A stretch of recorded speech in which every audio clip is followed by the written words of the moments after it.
केंद्रीय मंत्री ज्योतिरादित्य सिंधिया जी आपसे आशीष लेने के लिए आए थे। इस दौरान आपके और उनके बीच में कुछ मराठी भाषा में चर्चा चल रही थी। तो चूंकि वो हम लोगों को तो समझ नहीं आई, आम लोगों को भी समझ नहीं आई, तो कल क्या आपके तरफ से उनको आशीष मैंने कहा आप तो मेरा पूरा बायोडाटा देख के आए हो क्या? लेकिन आज से अगर हम 25-30 साल फ्लैशबैक में जाते हैं तो इतने पशु हमको सड़कों पे नहीं दिखाई देते थे, लोगों के घरों पे बनते थे। तो क्या हम माने कि जिन लोगों ने उसका पालन किया उन्होंने उनको सड़कों पे लाके दे दिया, तो दोषी वो भी हैं क्या इसमें? जैसी बात हो जाएगी। अब गांव में पहले जो विवाह होते थे तो कन्याएं भी और जो लड़के थे वो भी। जब आपका पॉडकास्ट करने आ रहा था कि मई माह की तपती धूप में आप बैठ के दोपहर के समय तप छत पे तप करते थे महाराज जी, तो मतलब ये किस टाइप का तप था और क्या विकास के लिए आपकी तरफ से क्या सुझाव है? आज जैसे अगर कोई अनुयायी अपना आध्यात्मिक विकास बगैर दीक्षा लिए अगर करना चाहता है तो क्या उसका? महाराज जी, आपका जो दीक्षा है उसके पहले से कैसे भाव पैदा हुए और अभी तक की जो आपकी मुनि दीक्षा की जो अनुभव है वो कैसा रहा? नमस्कार, मैं Sachin Sharma M9 India news से एक बार फिर आपका स्वागत करता हूं और हमारे खास कार्यक्रम एक शख्सियत में इस बार फिर हम एक नई शख्सियत के साथ में आपके समक्ष उपस्थित हुए हैं। और इस बार जो हमारे साथ में जो शख्सियत है वो मुनि श्री अविचल सागर जी महाराज से हैं। महाराज, पूरे शहरवासी और M इंडिया न्यूज़ की तरफ से मैं आपका स्वागत करता हूं, आपको नमन करता हूं। और महाराज जी, सबसे पहले तो मैं यही जानना चाहूँगा कि आपकी जो दया भावना फाउंडेशन है वो क्या है? जैसे कि आपने फाउंडेशन का नाम ही लिया है तो वैसा ही उसका कार्य है, उसका लक्ष्य भी वही है। दया भावना फाउंडेशन, ये जो हमने फाउंडेशन का निर्माण किया है ये एक लक्ष्य को लेकर के हम चल रहे हैं। इसमें भारत के लगभग 6,44,000-45,000 जो छोटे मोटे गांव है टोटल, उस प्रत्येक गांव में जो हजारों लाखों और करोड़ों की संख्या में जो पशु पक्षी है उनके लिए कहीं भी बिल्कुल विश्वास के साथ, गारंटी के साथ किसी भी पशु किसी भी पक्षी के उपचार की कोई भी सुव्यवस्था नहीं है।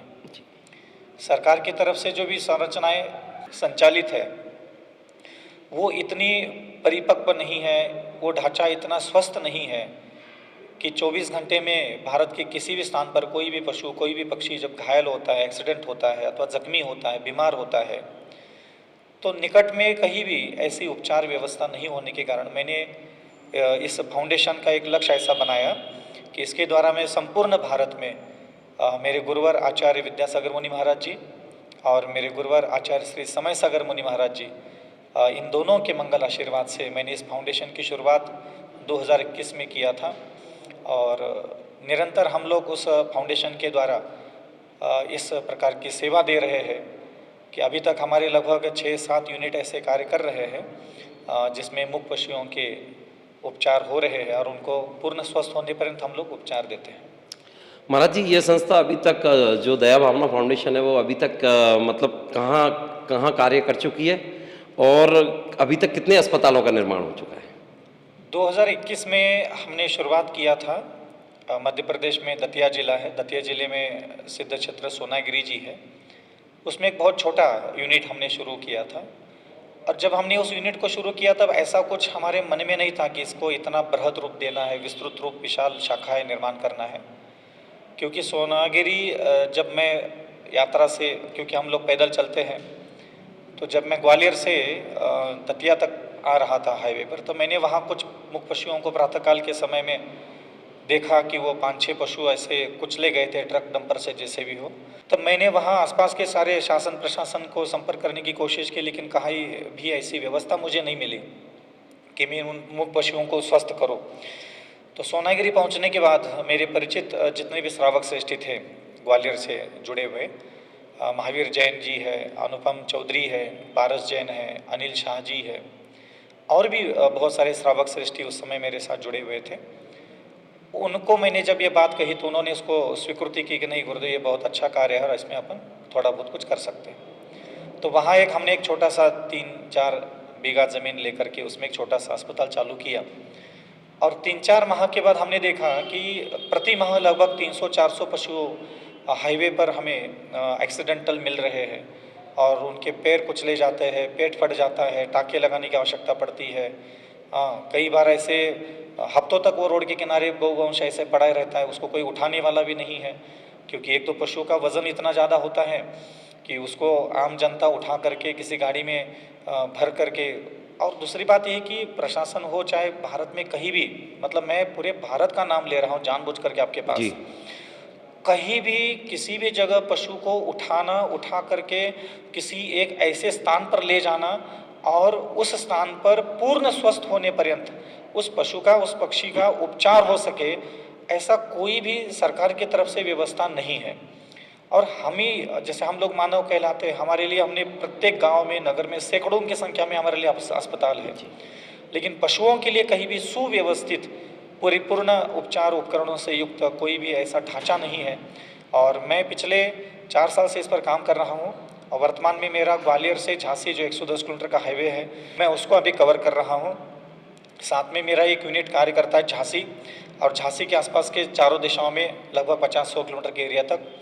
साथ में मेरा पिछले साल जो चातुर्मास हुआ है ललितपुर नगर में, वहाँ दिगंबर जैन पंचायत समिति और दयावना फाउंडेशन के तत्वावधान में एक बहुत विशाल, जो मेरा स्वप्न था कि मैं एक प्रत्येक 100-150 किलोमीटर के अंतराल पर एक आचार्य विद्यासागर गौ अस्पताल और भगवान श्री राम पक्षी अस्पताल का निर्माण करूं, उसकी जो शुरुआत हुई है ललितपुर में लगभग 2.5 करोड़ रुपए लागत की राशि से, एक बहुत अत्याधुनिक सर्व सुविधा युक्त सारी उपचार उपकरणों से सुसज्जित एक हाईटेक अस्पताल वहाँ निर्माण हो रहा है और उसका कार्य लगभग 70-80% पूर्ण हो चुका है और अगले 1-2 महीने में हो सकता है वो अस्पताल हमारा काम चालू करे। महाराज जी, इस समय आप अशोकनगर में विराजित हैं और अशोकनगर में जो त्रिकाल चौपसी मंदिर है, तो उस समय मुनि पुंगव श्री सुधासागर जी महाराज जी आए थे और उनके एक आह्वान पर इतना बड़ा तीर्थ क्षेत्र बन गया था और लगातार उनकी कृपा यहाँ पे बरसती रहती है। तो मैं यही जानना चाहूँगा कि अब ये जो अभी आप यहाँ विराजित हैं, तो अशोकनगर में जो अस्पताल की भूमिका का स्वरूप क्या रहेगा? अशोकनगर बहुत ऐतिहासिक नगरी है, प्राचीन नगरी है, बहुत बड़े बड़े राजे रजवाड़े जुड़े हुए हैं और एक ऐसा धार्मिक है। यहाँ भी मैं जैसे आया, मेरा 1-2 बार आना जाना हुआ है इस नगर में, लेकिन मेरा कभी रुकना नहीं हुआ। लेकिन पहली बार मैं यहाँ आया और मैंने अपनी भावनाएं व्यक्त की और भावना व्यक्त करने के उपरांत यहाँ पूरे सकल दिगंबर जैन पंचायत समिति ने इस भावना को स्वीकार करते हुए और अपनी जो भूमि है दिगंबर जैन पंचायत समिति के, जिसको हम लोग समाधि स्थली बोलते हैं, तो समाधि स्थली को उन्होंने स्वीकृति प्रदान कर दी कि गुरुदेव आपका जो स्वप्न है अस्पताल निर्माण करने का, वो वहाँ पूरा हो सकता है। तो हमने दयावना फाउंडेशन के द्वारा वहाँ एक अस्पताल निर्माण करने की ऐसी भूमि का निर्माण की है। ये जो अस्पताल बनेगा, हमारे एक ऐसी भावना है कि अशोकनगर ही नहीं, कि ये सिर्फ अशोकनगर के शहर के लिए ही मात्र उपचार केंद्र निर्माण नहीं कर रहे हैं हम इसको इतना बृहत और विस्तृत रूप दे रहे हैं कि अशोकनगर जिले में लगभग जो 20,000 से लेकर के 30-35 हज़ार के बीच में जो गौवंश है, और ऐसा नहीं कि सिर्फ हम गौवंश की ही सेवा करेंगे, उपचार करेंगे। इस भूमंडल पर, इस अशोकनगर जिले में जितने भी पशु है, पक्षी है जो आवारा है, एक्सीडेंटल है, घायल है, जख्मी है, अन्य किसी प्रकार की आदि व्याधि से पीड़ित है, तो अशोकनगर शहर से आसपास 50-100 किलोमीटर के एरिया में कहीं से भी कोई समाचार हमें मिलता है तो हम लोग, हमारी जो टीम है दयावाना फाउंडेशन के डॉक्टरों की, सब ट्रेनी डॉक्टर्स हैं और बहुत अच्छे उनकी कार्यशैली है और सेवा भाव उनके अंदर कूट कूट करके भरा हुआ है। तो ऐसे जो हमारे गौ उपचारक है वो वहाँ ऑन द स्पॉट पहुँच करके उनका पूर्ण स्वस्थ होने पर्यंत वहाँ उपचार दिया जाएगा। महाराज जी, कल मैं भी एक कार्यक्रम में यहाँ उपस्थित था और उस समय केंद्रीय मंत्री ज्योतिरादित्य सिंधिया जी आपसे आशीष लेने के लिए आए थे। इस दौरान आपके और उनके बीच में कुछ मराठी भाषा में चर्चा चल रही थी, तो चूंकि वो हम लोगों को तो समझ नहीं आई, आम लोगों को भी समझ नहीं आई, तो कल क्या आपकी तरफ से उनको आशीष वचन कहे जा रहे थे? मेरा भी वैसे सुना तो है, अब भारत सरकार में इतने बड़े पद पर हमारे श्रीमंत सिंधिया जी है, सुना था, काफ़ी प्रशंसा भी थी उनके व्यक्तित्व को लेकर के, लेकिन पहली बार जब वो हमारे दर्शन करने के लिए उपस्थित हुए तो काफ़ी वो भावाभिभूत थे, प्रसन्न थे अति मुद्रा में। और जब वो निकट आए तो उनको, मुझे नहीं पता था कि उनको कैसे पता चला कि मैं साउथ लॉबी से, महाराष्ट्र और कर्नाटक लॉबी से हूँ। तो उन्होंने मुझसे मराठी में बात करना चालू कर, तो मैंने उनको पूछा कि आपको कैसे आती मराठी? बोले मैं तो कोल्हापुर सातारा का ही और आप भी वही के हैं। मैंने कहा आप तो मेरा पूरा बायोडाटा देख के आए हो क्या? तो उन्होंने हमारे जो महाराष्ट्र गौरव है, हमारे छत्रपति शिवाजी महाराज, उनके समय से उनके कार्यकाल जब था छत्रपति शिवाजी महाराज का, तो उन्होंने अपना पूरा सातारा से 65 किलोमीटर दूरी पे जो उनका छोटा सा गांव था, उस गांव का उन्होंने परिचय दिया कि हम लोग वहीं से शुरुआत हुई, हमारे प्राचीन परंपरा हमारे जो परिवार की है वो वहीं से है, और हम लोग आज भी महाराष्ट्र के सारे जितने भी अनुष्ठान है, धार्मिक अनुष्ठान है, सामाजिक कार्य है, वो निभाते हैं, करते हैं। तो कल वैसे भी गुड़ी पड़वा था, तो गुड़ी पड़वा महाराष्ट्र में बहुत ज़ोर ज़ोर से मनाया जाता है। छत्रपति शिवाजी महाराज के याद में उनको ऐसा इस प्रकार की क्रियाएं होती है।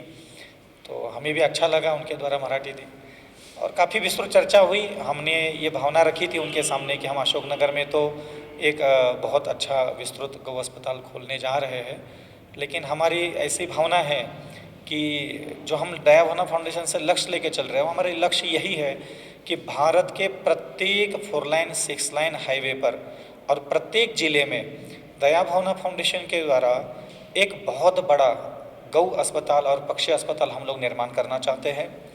और उसकी जो भूमिका है अब चल ही रही है। लगभग हमारे अभी 3 या 4 अस्पताल निर्माण हो चुके हैं, उसमें पशु पक्षियों का उपचार निरंतर चल रहा है, और लगभग 6,500-7 हज़ार पशु पक्षियों के हम लोग उपचार अभी तक 3-4 साल में कर चुके हैं, सभी यूनिटों को मिला करके।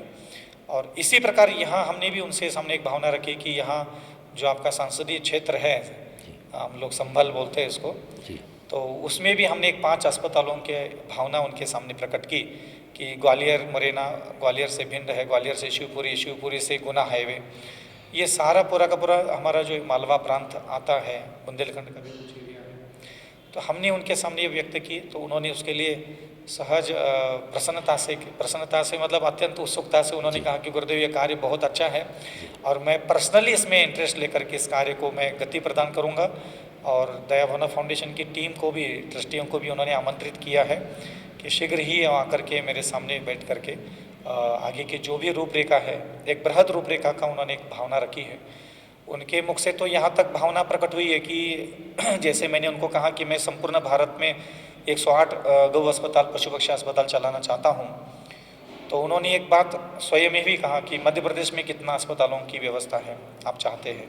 तो मैंने उनको कहा कि हमने एक रोड मैप निश्चित किया है, एक अध्ययन करके कहाँ कहाँ कितना कितना गौवंश घायल होता है, एक्सीडेंटल होता है, किस हाईवे पर ज़्यादा आवश्यकता है, वो सारे चिन्हित किए हुए स्थान है। लगभग हमारे 22 ऐसे स्थान है मध्य प्रदेश में जहाँ हम गौ अस्पताल की आवश्यकता समझते हैं। और उन्होंने फिर तुरंत कहा कि हम मध्य प्रदेश के जो हमारे 27-28 जो भी सांसद है, उन सांसदों से हम प्रेरणा दे करके उनको प्रत्येक संसदीय क्षेत्र में हम एक अस्पताल के लिए भावना भी कोशिश करेंगे, मतलब भविष्य में ऐसे। महाराज जी, आपके एक आह्वान पर लाखों से करोड़ों लोग तत्काल इस नेक कार्य में शामिल हो जाते हैं, लेकिन आपको कहीं ऐसा लगता है कि जो आज सड़कों पे जो लगातार गाय मर रही हैं, एक्सीडेंट में हो रही हैं, बेसहारा भूखी मर रही हैं, पॉलीथीन खा रही हैं, और मतलब इनको देखने वाला कोई नहीं है, तो आपको लगता है कि इस मामले में कहीं ना कहीं जो सरकार है उनकी जो पॉलिसी है वो कमज़ोर है? मुझे तो आश्चर्य होता है, भगवान कृष्ण, भगवान राम, भगवान आदिनाथ से लेकर के भगवान महावीर पर्यंत हमारे सारे सनातन परंपराओं के ईश्वरों ने गौ को हमेशा एक सर्वोच्च स्थान दिया है। जिस प्रकार ऋषि मुनियों ने अपनी साधना को, तपस्या को, भक्ति को सर्वप्रथम स्थान दिया, ऐसे ही हमारे ऋषियों ने, मुनियों ने, तपस्वियों ने गौ माता को भी उतना ही सम्मान, आदर और बहुमान दिया है। हमारा भारत का इतिहास गौ सेवा से कभी भी हट नहीं सकता। और एक बार भगवान महावीर के धर्म सभा में, समोशरण में, एक शिष्य के द्वारा ये प्रश्न पूछा गया कि हे प्रभु, इस संसार में वैभव क्या है, संपदा क्या है, ऐश्वर्य क्या है, समृद्धि क्या है? तो भगवान महावीर के द्वारा एक शब्द बोला गया था उस समय, सा गौ, कि यहाँ श्री, यहाँ माने क्या है, श्री क्या है, लक्ष्मी क्या है, वैभव क्या है, संपन्नता क्या है? तो भगवान ने सिर्फ 2 अक्षरों में उसका जवाब दिया, सा गौ, कि आप जो जानना चाहते हो कि इस धरती पर धन, वैभव, समृद्धि, ऐश्वर्य, संपदा क्या है, तो उन्होंने सिर्फ इतना कहा, सा गौ, वह गाय ही धन है, संपदा है, वैभव है, लक्ष्मी है, सरस्वती है, सब कुछ वही है। और हमारे जो श्रमण परंपरा है, दिगंबर जैन परंपरा, और हमारे गुरुदेव आचार्य विद्यासागर मुनि महाराज जिन्होंने पूरे भारत भूमि को अहिंसा का पाठ दिया और नव जागृति प्रदान की, और उनकी प्रेरणा से लगभग सैकड़ों गौशालाएँ आज भारत में संचालित है। लगभग 2 लाख, 2.5 लाख, 3 लाख के समथिंग गौवंश आचार्य गुरुदेव के आशीर्वाद से संचालित इन सारी गौशालाओं में सुरक्षित अपना जीवन निर्वाह कर रही है। और उसी श्रृंखला में उन्हीं के आशीर्वाद से हमने इस अस्पतालों की योजनाओं को आगे बढ़ाया है। भारत में ना केंद्र शासन की तरफ से ना किसी राज्य शासन की तरफ से कभी पशुओं के उपचार के लिए जितनी मात्रा में आवश्यकता है उस प्रकार के कोई भी ठोस निर्णय आज तक नहीं लिए गए। जैसे कि मैं अभी मध्य प्रदेश का ही डाटा है, सरकारी आंकड़ा जो है गौवंश का, लगभग 11 लाख गौवंश पूरा मध्य प्रदेश में आवारा है। और सरकारी गौशाला है चाहे हमारे निजी गौशालाओं में जो भी गौवंश हमारा सुरक्षित है अंदर, वो मुश्किल से 1.5 लाख 2 लाख के समथिंग होगा, उससे अधिक तो असंभव है जी बिल्कुल। और बाकी के जो 9 लाख 10 लाख जो गौवंश है उनके भोजन की तो व्यवस्था वह स्वयं अपना भ्रमण करके भोजन की व्यवस्था तो कर लेते हैं, लेकिन 11 लाख गायों के लिए उपचार की कोई व्यवस्था नहीं है जी। मैं यहाँ तक आपको, आप भी एक पत्रकार हैं, आपने भी यहाँ लगभग अपनी उम्र बिताई है, अगर आपके सामने भी आज कोई पशु घायल मिले, आप कहीं यात्रा कर रहे हैं, कहीं न गली में कुछ कहीं भी भ्रमण कर रहे हैं और आपके सामने कोई पशु उपस्थित होता है तो आप भी चिंतित हो जाते हो कि आप इनका करें तो क्या करें। बिल्कुल महाराज जी। तो भारत का कोई भी मनुष्य किसी भी घायल पशु को उपचार कहाँ मिलेगा ये उसको गारंटी के साथ स्थान नहीं है उसके पास। तो ये कितनी बड़ी विडंबना है। हम इस भूमंडल पर रहते हैं और हमारे साथ यहाँ पशु पक्षी भी रहते हैं, तो पक्षियों के लिए भी कोई अस्पताल नहीं है पूरे भारत में सुव्यवस्थित तरीके से, जहाँ प्रत्येक पक्षी आए, पंख कट जाते हैं, अनेकों प्रकार की बीमारियां होती है, गर्मी, लू, ठंडी, बरसात, अनेक प्रकार के लड़ाई झगड़े उनके भी होते हैं। तो उसमें जब घायल होते हैं, उड़ नहीं पाते, बीमार हो जाते हैं, आँखों की बीमारियां प्रकट होती है, कई बार महामारी भी उनकी भी पैदा होती है। तो ऐसे स्थिति में जैसे अभी कुछ समय पहले गायों के लिए बीमारी आई थी, हाँ, तो उसमें भी कोई व्यवस्था नहीं थी किसी सरकार के पास, ना वैक्सीन बनाई गई, ना कोई ट्रीटमेंट किए गए, बस पशु है, जीता है और मर जाता है, बस ऐसे ही। और मुझे इन सारी चीज़ों की इतनी पीड़ा है कि राज्य शासन ठोस कदम नहीं उठा पा रहा है इसके लिए कि हम राज्य के प्रत्येक पशु और प्रत्येक पक्षी के उपचार के लिए कहीं ना कहीं कोई स्थान निर्माण करें। और प्रशासन की अपनी कोई मजबूरी भी हो सकती है, क्योंकि उनके यहाँ तो यही है कि अगर कोई सरकारी नौकर काम पे लगा दिया जाए तो सुबह 11 से लेकर के 5 बजे तक उपचार केंद्र में आ जाएंगे, उपचार करके वो घर चले जाएंगे। सरकारी व्यवस्था, उनका टाइम, उनकी टेक्निकल इश्यूज़ है बहुत सारे। लेकिन इसीलिए फिर हमने दयावना फाउंडेशन से सोचा कि हम 24 घंटे सेवा देंगे और किसी भी समय में हमारे अस्पतालों के चारों दिशाओं में 100-100 किलोमीटर तक हम ये सेवा देंगे और 24 घंटे किसी भी समय आप फ़ोन करें, आपके पास कुछ समय के पास आपके पास डॉक्टर पहुंच जाएगा और उस पशु का निःशुल्क वहाँ उपचार किया जाएगा। और हम चाहते हैं कि अगर प्रशासन दयाभावना फाउंडेशन के इस कार्य को अगर समझ रहा है तो दयाभावना फाउंडेशन के लिए प्रत्येक जगह पर जहाँ जहाँ हम भारत में निश्चित जगह उपचार केंद्र खोलना चाहते हैं तो वहाँ शासन हमें भूमि भी दे सकता है, अस्पताल निर्माण करने के लिए हमें संसाधन भी दे सकता है, एम्बुलेंस भी द्वारा सहयोग कर सकता है। विगत कुछ समय से हम प्रशासन से संपर्क में हैं। अभी विगत 6 महीने पहले हमने मध्य प्रदेश के जो हमारे गौ पशुपालन मंत्री हैं हमारे लखन जी पटेल, बहुत अच्छे सुलझे हुए और बहुत प्रकृष्ट बुद्धि के व्यक्ति है, मैं उनसे मिलकर के बहुत प्रसन्न हूँ। जब मैंने उनके सामने इस बात को रखा कि हम मध्य प्रदेश में लगभग 20-25 ऐसे गौ अस्पतालों का निश्चित किया और आप उसके लिए क्या सहयोग कर सकते हैं, तो उन्होंने भूमि के लिए कुछ ऐसी बातें कही है कि हम भूमि प्रदान करेंगे आपके लिए, लेकिन अब वो प्रक्रिया थोड़ा सा अलग टेक्निकल तरीके से कुछ इश्यूज आते हैं, तो उसको हम देख करके आगे बढ़ा रहे हैं उस काम को। विगत 15-20 दिन पहले भी हमने उत्तर प्रदेश के जो हमारे माननीय मुख्यमंत्री योगी जी हैं और हमारे ट्रस्टी है श्रीमती अर्चना जैन है, अनिल शाह है, पारस जी है, अनुपम चौधरी जी है, कुछ ऐसे हमारे ट्रस्टी है जो वरिष्ठ ट्रस्टी है, तो उनके द्वारा एक पत्र लिखा गया था योगी जी के लिए और ये दयाभावना फाउंडेशन का पूरा प्रोजेक्ट हमने उनके सामने भी रखा था। और हमारे उत्तर प्रदेश के जो विधानसभा के अध्यक्ष हैं माननीय मानवेंद्र सिंह ठाकुर, वो दयाभावना फाउंडेशन के कार्य से बहुत प्रभावित है और वो पर्सनली वो मुझसे भी थोड़ा जुड़े हुए रहते हैं, उनका मनोभाव रहता है मेरे प्रति। तो उनकी भी गुरुदेव की, हमारे गुरुदेव की समाधि के उपरांत उनकी भावना वही कि हमारे लिए कोई आज्ञा हो तो बताइए, तब हमने उनके सामने बात रखी थी कि आप योगी जी से कुछ भूमि का आवंटन करवा के दीजिएगा, ताकि हम एक यूपी में एक पायलट प्रोजेक्ट, एक अच्छा जो दिख जाए सारे लोगों को कि ये गौ अस्पताल आखिर क्या है। तो उसके लिए अभी उन्होंने झांसी और कानपुर हाईवे के बीच में एक 5 एकड़ भूमि हमें आवंटित की है, और शीघ्र हम उसमें भी एक अस्पताल बृहद रूप में निर्माण करके पायलट प्रोजेक्ट मुख्यमंत्री जी के सामने रखेंगे, और उसके बाद फिर हम बड़ी मांग उनके सामने मतलब फिर इस तरीके से कार्रवाई तो फिर हम बड़ी मांग रखेंगे। महाराज जी अब वहीं फिर एक दोबारा से मैं लौट के आ रहा हूँ कि मतलब शासन प्रशासन ठीक है, लेकिन आज से अगर हम 25-30 साल फ्लैशबैक में जाते हैं तो इतने पशु हमको सड़कों पे नहीं दिखाई देते थे, लोगों के घरों पे बनते थे। तो क्या हम माने कि जिन लोगों ने उसका पालन किया उन्होंने उनको सड़कों पे लाके दे दिया, तो दोषी वो भी हैं क्या इसमें? मैं ऐसा नहीं कहता कि इसमें गौपालक दोषी है, मैं नहीं मानता, ना कोई किसान दोषी है। इसका मैंने जो अध्ययन किया पिछले 3-4 साल से, जो मेरा अनुभव है, मैं अपना अनुभव बता सकता हूँ आपको। 1980 में, जैसे आपने मुझे कहा कि 30 साल पहले तक समस्या नहीं थी, 1980 में एक व्यक्ति है जिसके पास 50 बीघा जमीन है और वो अकेला मालिक है उसका। 1980 में उनके 5 पुत्र है। अब वो जो 50 बीघा जमीन है वो 5 बच्चों में बट गई, 10 बीघा, 10 बीघा उनके पास आ गई। अब जो 5 बच्चे हैं उनके 2-2 बच्चे हैं, उनके जो 10 बीघा जमीन थी वो हो गई 5-5 बीघा। अब 80 से लेकर के अब 2025 चल रहा है, पिछले 15 साल से ज्यादा समस्या आ रही है। तो 5 जो बीघा भूमि पहले 2 बच्चों में थी, अब वो 2.5 बीघा में हो गई। दूसरा, एक तो हो गया जमीनों का डिवाइडेशन। पहले क्या था कि जैसे 50 बीघा मान लो जमीन है तो जितना कुआं, जितने पानी के संसाधन थे उतनी फसलें दी जाती थी, और जो मेड़ भर घास आती थी वो इतनी पर्याप्त थी कि 2-4-5 गाय को वो घास फूस हरा चारा खिला करके पाल सकता था। अब क्या हो गया, खेती का साइज कम होता चला गया, तो वहाँ जो उत्पादन है, घास है, फूस है, जो अन्य पशु पक्षियों के लिए आवश्यक चीजें थी, अनायास ही आती थी, उसका उत्पादन हो गया कम।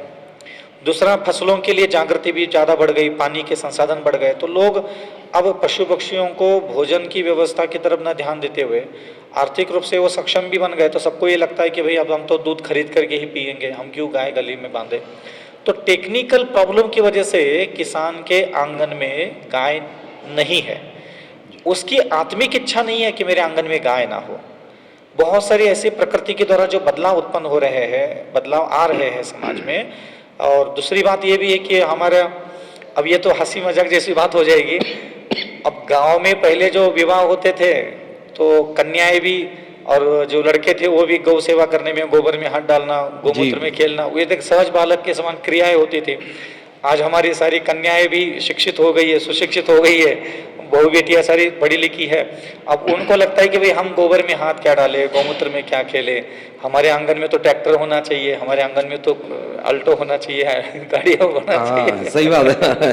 तो उसके कारण वो सब चीजें दोनों तरफ से, मतलब एक प्रकृति की व्यवस्था, व्यवहार बदल रहा है, टेक्निकल इश्यूज भी है। लेकिन अगर किसान को अगर कोई कहे कि किसान दोषी है, इसमें किसान ऐसा कर रहा है, मैं किसान की बुद्धि में मैं दोष नहीं देख पाता। मैं प्रकृति में बदलाव है।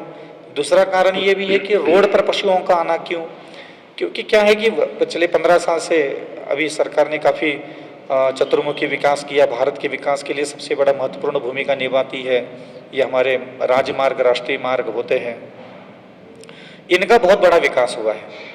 जो पशु है, गर्मी के दिनों में तो ठीक है कहीं भी बैठ सकता है, लेकिन ठंडी में और बरसात में क्या होता है, उसके सड़कों पर उसको सूखा मिलता है, वहाँ उसके शरीर को आराम मिलता है, तो इसलिए वो वहाँ आकर के बैठता है, वो दुर्घटना का शिकार। और इसलिए हमने ये सारी चीज़ें देखी कि भारत अब विकसित हो रहा है और मानव ने अपने संसाधन तो बहुत जुटा लिए अपने विकास के लिए, और हम चाहते हैं कि ऐसे हाईवे पर घायल पशु पक्षी हो, चाहे छोटे गांव, बड़े गांव, शहर हो, हम हर 150 से 200 किलोमीटर पर एक आचार्य विद्यासागर गौ अस्पताल, भगवान श्री राम पक्षी अस्पताल निर्माण करके हम पूरे भारत के प्रत्येक पशु, प्रत्येक पक्षी को एक औषधि पहुंचाने का कार्य करना चाहते हैं।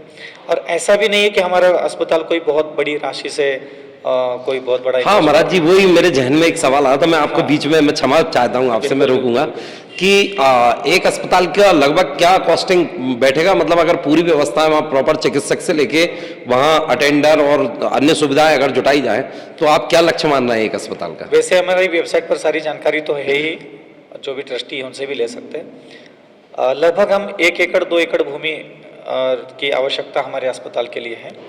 इसमें एक अस्पताल भवन लगभग 45 बाय 150 का ऐसा, और बगल में एक गौशाला जिसमें 100 गाय कम से कम हमारी आ सके, एक भूसागर है और मेडिकल स्टोर है, यात्री निवास है और साधु संतों के लिए विश्राम स्थल भी है।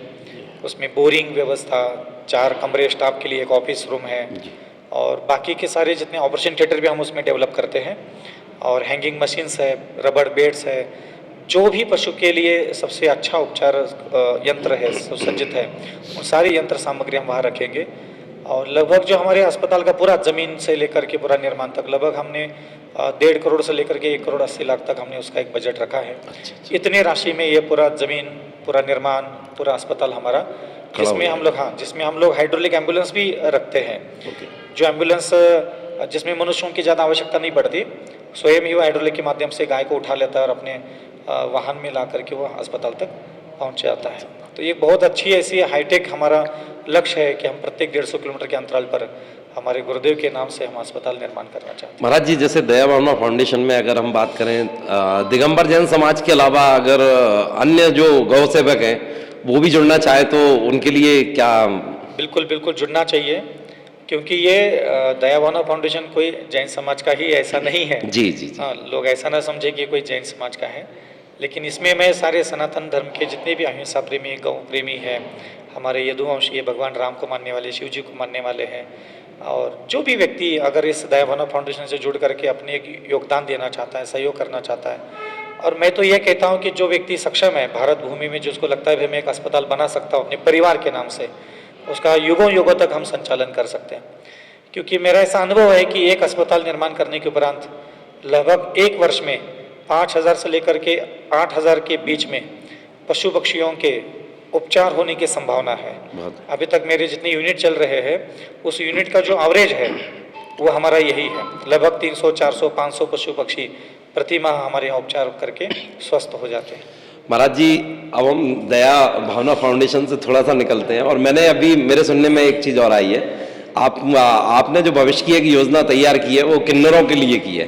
थर्ड जेंडर को लेके क्या महाराज जी आपने भविष्य की आपके प्लान जो तैयार किया है, क्या मतलब उनके जीवन में आप बदलाव लाने के लिए क्या किस तरह की प्लान? अभी वह योजना मेरी गर्भ में है जी। फिर भी आपने पूछा है तो थोड़ा सा मैं एक हल्का सा उसका स्पष्टीकरण आपको देना चाहूँगा। जी।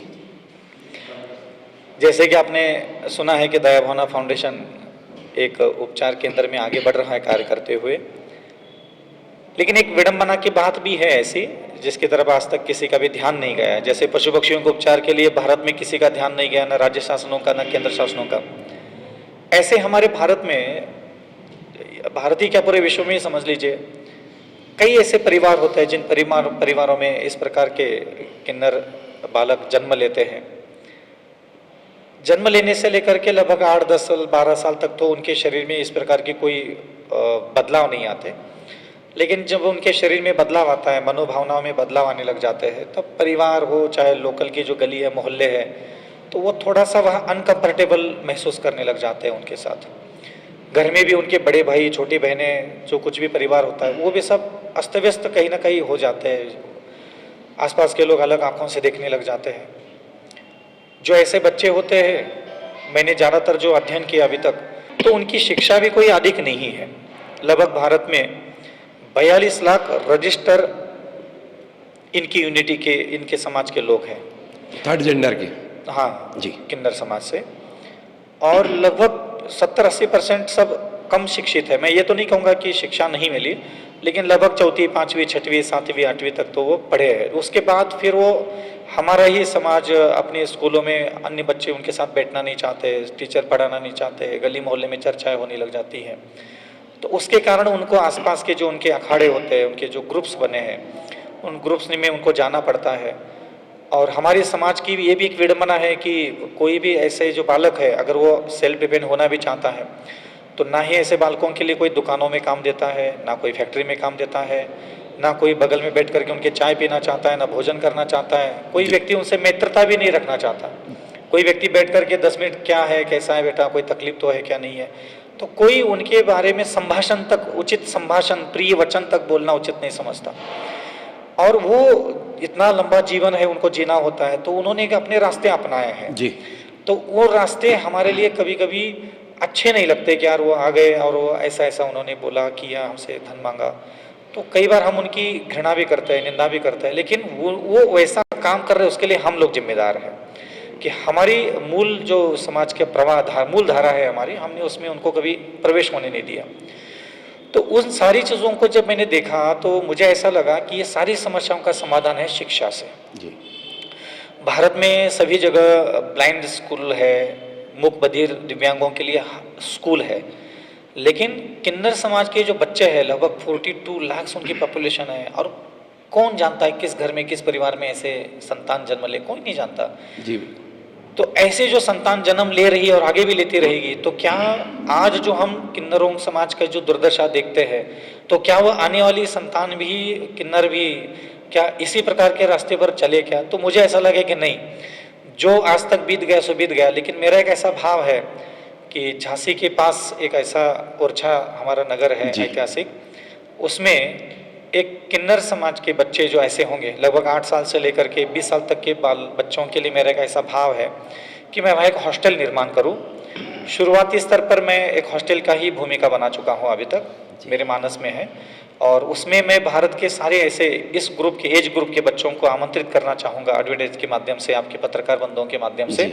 मैं समाज को प्रेरणा देना चाहूँगा कि इसकी आपके गली में, मोहल्ले में, नगर में अगर इस प्रकार के कोई बालक है जिनकी उम्र इतनी होगी, तो वो वहाँ दया भावना फाउंडेशन के उन सेंटर में ला करके छोड़ दे अथवा सूचना दे, हम उनको वहाँ से पिकअप करके उनको वहाँ भोजन है, औषधि है, वस्त्र है, साथ में 5वीं कक्षा से लेकर के 12वीं कक्षा तक जो सरकार की सुविधा है ऑनलाइन पढ़ाई करने की, तो उसमें हम ऑनलाइन पढ़ाई करने के लिए उनको प्रेरित करेंगे, और साथ में कोचिंग सेंटर भी हम वहाँ देंगे उनको।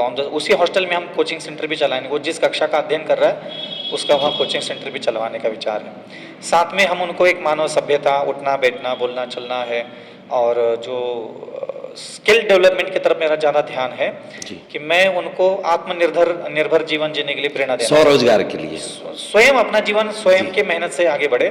जैसे मोबाइल रिपेयर करना, लैपटॉप रिपेयर करना, फ्रिज, एसी, कूलर है, रेफ्रिजरेटर है, 4 व्हीलर 2 व्हीलर गाड़ी रिपेयर करना है। और जैसे कि आपको विदित है, हमारे गुरुदेव आचार्य विद्यासागर मुनि महाराज जी ने इसकी तरफ आत्मनिर्भर भारत के लिए बहुत बड़ा काम किया, जिसको हम हथकरघा के नाम से जानते हैं। तो मैं वहाँ ओरछा में एक ऐसा बड़ा हथकरघा का सेंटर भी भविष्य में संचालित करने का भाव है कि वहाँ वो अपना समय भी दे, मेहनत भी करे, और उससे जो आय होगी उससे वो अपना स्वयं का जीवन बहुत अच्छे से, लगभग जितनी आवश्यकता है एक मनुष्य को एक जीवन निर्वाह के लिए, उससे भी अधिक धन उस हथकरघा के द्वारा वो प्राप्त कर सकता है, और एक शिक्षित और धार्मिक सभ्य जीवन जीना, और मूल धारा प्रवाह में जो हमारी सामाजिक मूल प्रवाह धारा है उसमें वो समाहित हो सके, ऐसी एक मेरी भंगल भावना है। महाराज जी, अब हाँ, इन सब चीज़ों से मैं थोड़ा सा एक अलग हट के आता हूँ कि अभी आपके बारे में मैंने सुना जब आपका पॉडकास्ट करने आ रहा था कि मई माह की तपती धूप में आप बैठ के दोपहर के समय तप छत पे तप करते थे महाराज जी। तो मतलब ये किस टाइप का तप था और क्या ऐसा? मुझे संन्यास लेकर के लगभग 21 साल पूरे हो चुके हैं जी, और शुरू से ये ऐसा लगता था, क्योंकि हमारे जो गुरुवर है, आराध्य गुरुवर आचार्य विद्यासागर मुनि महाराज, और हमें शिक्षा देने वाले जो अभी वर्तमान में आचार्य परमेष्ठी है समय सागर मुनि महाराज, इन 2 संतों से ही मेरा जीवन पूरा प्रभावित हुआ, शिक्षित हुआ, और हमने संसार की दशा और मोक्ष की प्राप्ति के लिए जो वहाँ से ज्ञान हासिल किया उससे लगा कि हमें हमारे जो प्राचीन मूल परंपरा है, हमारी श्रमण परंपरा और वैदिक परंपरा, तो इसमें हम जो साधना का अंग अपनाते हैं, कठोर साधना, उग्र साधना, तो उसमें मेरे गुरु का मुझे बहुत आशीर्वाद मिला, और मैंने उनके निर्देशन में, उनके आशीर्वाद से ही लगभग 18 साल तक मान लीजिए ऐसा जीवन मैंने जिया कि किसी भी गर्मी में मैं कभी भी छाया में नहीं बैठता था, कमरे में भी नहीं, छाया में नहीं। अगर गुरुदेव कहीं क्षेत्र पर विराजमान है तो उस क्षेत्र के अगल बगल जो पहाड़ होता था उस पहाड़ की चोटी पे जाके बैठ गए, या फिर जो संतशाला होती थी उसके छत पर जाकर के बैठ गए। तो लगभग 12 बजे से लेकर के शाम को 4 बजे 5 बजे तक जो है तपती धूप में बैठते थे, और गुरुदेव का नाम लेते बैठ जाते थे। तो काय की गर्मी और कहाँ का क्या ठंडी होती थी। तो महाराज जी, आध्यात्मिक विकास के लिए आपकी तरफ से क्या सुझाव है? आज जैसे अगर कोई अनुयायी अपना आध्यात्मिक विकास बगैर दीक्षा लिए अगर करना चाहता है तो क्या उसके लिए सुझाव है? आध्यात्मिक विकास का ये मतलब नहीं होता कि हम संन्यास ले अथवा कोई बहुत बड़ा त्याग करे, बहुत बड़ा दान करे। मैं आध्यात्मिक जीवन को इस परिप्रेक्ष्य में परिभाषित करता हूँ कि व्यक्ति को बस इतना सोचना चाहिए कि मैं सभ्य जीवन जीऊँ। व्यक्ति अपने स्वयं की आत्मा को, स्वयं के जीवन को वो सभ्य देखने के स्वप्न होना चाहिए। और इसमें कोई ज़्यादा कठोरता नहीं है। जैसे कि हम सहज रूप से अपनी माता को प्रेम करते हैं, पिता को सहज रूप से, सहज भाव से प्रेम करते हैं, उसके लिए कोई कृत्रिमता नहीं आते। जैसे हम अपनी बहन को प्रेम करते हैं, भाई को प्रेम करते हैं, अपने पुत्र पुत्रियों को सहज भाव से, हम निश्चल भाव से प्रेम करते हैं। ऐसे प्रत्येक मनुष्य को ये लगना चाहिए कि जैसे मैं मेरे माता पिता, पति पत्नी, पुत्र पुत्रियों को सहज भाव से प्रेम कर रहा हूँ, ऐसे मुझे किसी ईश्वर से प्रेम करना है। मेरे हृदय का प्रेम मेरे प्रभु के लिए भी प्रवाहित होना चाहिए बस। और प्रभु को प्रेम प्रवाहित करने के लिए माता पिता, पति पत्नी का प्रेम छोड़ने की कोई आवश्यकता नहीं होती। तो ऐसे गृहस्थों के लिए भी अपने जीवन की एक सुंदर कल्पना करना चाहिए कि मेरा जीवन एक सुंदर शिक्षा, सभ्यता के साथ शोभा देने वाला हो। और नहीं तो फिर क्या है, अज्ञान किसे कहते हैं? तो अपने हृदय का प्रेम मात्र नश्वर चीजों के लिए प्रवाहित करना, ये अज्ञान कहलाता है। जैसे हम जूते है, चप्पल है, कपड़ा है, लत्ता है, सोना चांदी, जमीन जायदाद, माता पिता, पति पत्नी, मात्र इन्हीं चीजों के लिए हम अपने हृदय का जब प्रेम प्रवाहित करते हैं तो ईश्वर उस स्थिति को पसंद नहीं करते। और जैसे ही वो व्यक्ति संसार के सारी वस्तुओं से भी प्रेम भाव बनाए रखे और अपनी ईश्वर के प्रति भी प्रेम भाव बनाए रखे, तो वो एक अध्यात्म की नवीन शुरुआत कहो, चाहे अंकुर फूटना कहो, ये मैं मानता हूँ कि हाँ, व्यक्ति को गृहस्थ आश्रम में रह करके भी एक आध्यात्मिक चेतना के साथ जीवन वो जी सकता है। महाराज जी, आपका जो दीक्षा है उसके पहले से कैसे भाव पैदा हुए और अभी तक की जो आपकी मुनि दीक्षा की जो अनुभव है वो कैसा रहा? बहुत अच्छे संन्यास के अनुभव अद्भुत, अलौकिक और अविश्वसनीय होते हैं। और ये अंतरंग जगत की साधना है जिसमें अपने विकारों पर विजय प्राप्त करना होता है, अपने दुर्गुणों पर विजय प्राप्त करना होता है। इंद्रियों के सारे अनंत काल के जो संस्कार है, प्रारब्ध हम लेके आए हैं, उसके साथ भी हमें लड़ना होता है। तब जाकर एक नवीन बुद्धि, नवीन विचार, नवीन हृदय, एक नवीन मानस निर्माण होता है हमारा। और वो हमें गुरु कृपा से इस बार अनुभव करने को मिला। तो एक नवीन मन निर्माण किया, नवीन वाणी निर्माण किया, नवीन इंद्रियों का निर्माण किया। और जो अनंत काल से हम अज्ञान लेकर के प्रवाहित जीवन जी रहे थे, उससे हमें मुक्त होने का एक अवसर प्राप्त किया। तो गुरुदेव की कृपा हमेशा बनी रहे और हम चाहते हैं कि ऐसे हमारे द्वारा ये जो दया धर्म का कार्य है वो निरंतर होता रहे। ऐसे अभी तक आपने जो मुनिश्री के आशीष वचन सुने और निश्चित तौर पर एक बहुत बड़ा काम होता है कि मुनि श्री ने जो समाज के अंदर जो एक बीड़ा उठाया, बड़ा बीड़ा ये है कि मूक पशुओं के लिए भोजन चारा की तो हम व्यवस्था कर देते हैं, लेकिन जब हम देखते हैं कि घायल मूक पशु है तो हम अपना मुंह फेर लेते हैं। और एक इतना बड़ा बीड़ा पूरे देश के अंदर उठाना एक बड़ी बात है। और आने वाले समय में निश्चित तौर पर दया भावना फाउंडेशन है वो अपना पूरे हिंदुस्तान में जो मुनिश्री का जो लक्ष्य है वो पूरा करेगा। इसी के साथ मैं सचिन शर्मा अगली बार एक नई शख्सियत के साथ में आपसे फिर मिलूंगा। तब तक आप सभी को नमस्कार।